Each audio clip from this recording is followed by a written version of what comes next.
వాళ్ళ ఇంటి దగ్గర నుంచి అయితే ఇంకా మా ఇంటికైతే వచ్చిన నేను వచ్చి 2 డేస్ అవుతుంది. ఇంకా పనులన్నీ అయితే మా సారే చేస్తుండు. ఇంకా నేను బరువు కూడా ఏది పట్టుకోకూడదు అనమాట. అందుకోసం అయితే ఏం పట్టుకోవట్లేదు. నేను ఉండి చెప్తుంటే తనైతే చేసి పెడుతుండు. ఇంక ఈరోజైతే బాబుని తీసుకురావడానికని వెళ్ళిండు అనమాట.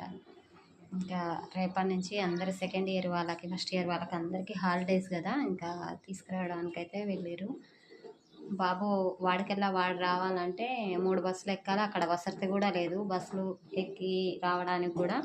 అందుకోసమైతే ఇక వెహికల్ తీసుకొని వెళ్ళి లగేజ్ అంతా తీసుకొని వద్దాం అనేసి అయితే పోయిండు.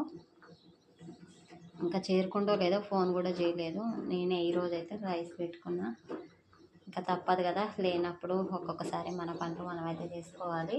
కడిగి పెట్టి పోయిండు బియ్యం. ఇంకా నేనైతే స్టవ్ మీద పెట్టుకున్నా. కరెక్ట్ ఎసరు పెట్టిపోయిండు. తినాలి కదా, మధ్యాహ్నం మెడిసిన్ వేసుకోవాలి వద్దనుకున్నా, కానీ ఇంకా మెడిసిన్ ఉన్నాయి, అవి వేసుకోవడం కోసం అయితే ఇక వండుతున్నాయి ఇప్పుడే అన్నం అయితే. మీరందరూ ఏం చేస్తారు? నా వీడియో చూసే వాళ్ళందరూ ప్లీజ్ లైక్ చేసి, కొత్తగా చూస్తున్నట్లయితే సబ్స్క్రైబ్ చేసుకోండి. ఇంకా నేనైతే బెల్ట్ అయితే అస్సలు తీయలేదు, నడుములు అయితే అస్సలు ఆగట్లేవు. అందుకోసం అయితే బెల్ట్ అయితే కంపల్సరీ ఉండాల్సిందే అన్నారు. ఇంకా బెల్ట్ అయితే వేసుకొని ఉంటున్నా. ఓకేనా? మీరు కూడా ఇలాంటి సమస్య ఫేస్ చేస్తారా లేదా అనేది కూడా కామెంట్ అయితే చేయండి.